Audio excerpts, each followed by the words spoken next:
All right, this is Kevin K, and today I want to talk about troubleshooting the TTR 90. I've read a lot of posts about the TTR 90. There's some very good videos that have been posted on YouTube that really helped me get this 2004 running. I bought it non-working, and I want to share my experiences of troubleshooting this thing to help you, because I've read a lot of different forums that talk about troubleshooting these things. And so I just want to give you a real quick rundown on if your bike is not working, what to check, and if it's running badly, what to check. All right, and I'm not a mechanic, so hopefully no one will post on there that's a know-it-all. I'm just giving you some basic rundowns. All right, first of all, you buy a bike and it's not running. What is the source of the problem? Well, most of the time when somebody sells you a non-running bike, the excuse is, oh, it's been sitting up and the carburetor's bad. Other than that, it's a great bike. And you go ahead and buy it, and then you find out, like I did, that there's a lot more than the carburetor. All right, the first thing that you need to know about any motor, internal combustion engine, is you need compression, you need fuel, and you need spark. Those are the three main things you need to have a running engine. So the very first thing I check when I buy a motorcycle that's not running is I want to check the spark. All right, the easy way to do that is you pull the plug, you put it back in here, you set it up against the thing, you kick it, and then you see if you get a nice hot white or blue spark. All right, if you get a good hot blue or white spark, that's a great thing. All right, the next thing you want to do is, while you got that spark plug out, run a compression check. All right, if you don't have spark, well, that's your problem. It's not running most likely because of that. But the second thing is you want to put a compression gauge in there. I don't have mine here. I borrowed it from a friend and gave it back already. But you want to check the cylinder pressure. On this little bike, I think factory is 140 PSI or 140 pounds. I think mine was at 130.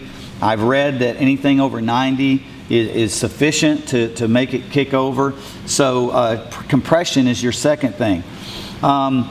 This bike, I knew I had spark, I knew I had compression, and I put an aftermarket carburetor kit in the carburetor, and I still wasn't getting any turnover, nothing, not any kind of fire at all. So I sprayed some starter fluid in the cylinder, kicked it, and did not get fire.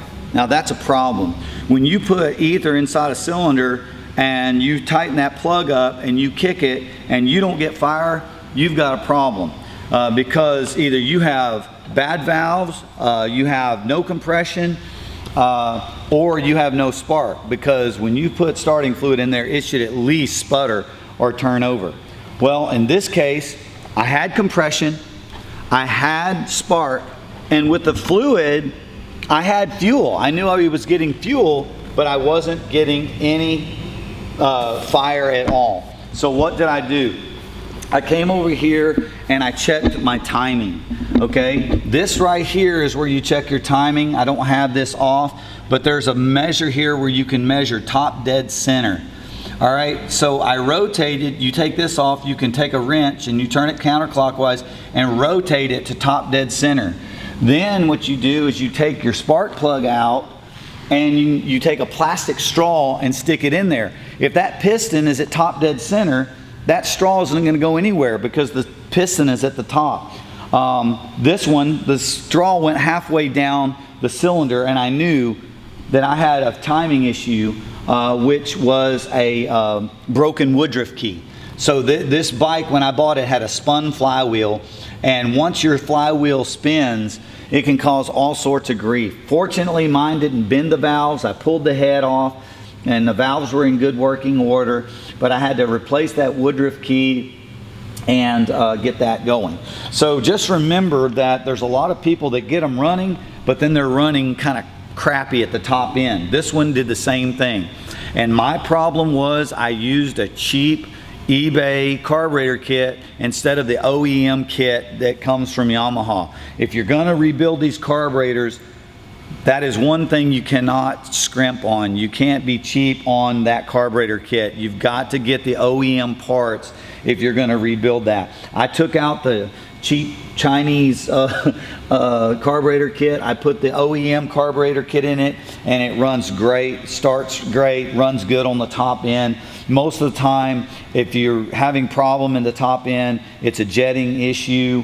So there you go. If you have compression, you have gas, and you have spark, that doesn't necessarily mean it's going to run, because if the spark is coming at the wrong time, like I had with this flywheel, you're still not going to get any fire. So it's basically this: compression, fuel, and correctly timed spark creates a running engine. So if it's anything that's going to cause this thing not to run, it's going to be one of those deals. I mean, there's some complicated electrical issues I've read about. 90% of the time, that is not going to be your problem. So hopefully you'll have a better time getting yours running than I did mine. I hope you have a great day. God bless you. Kevin out.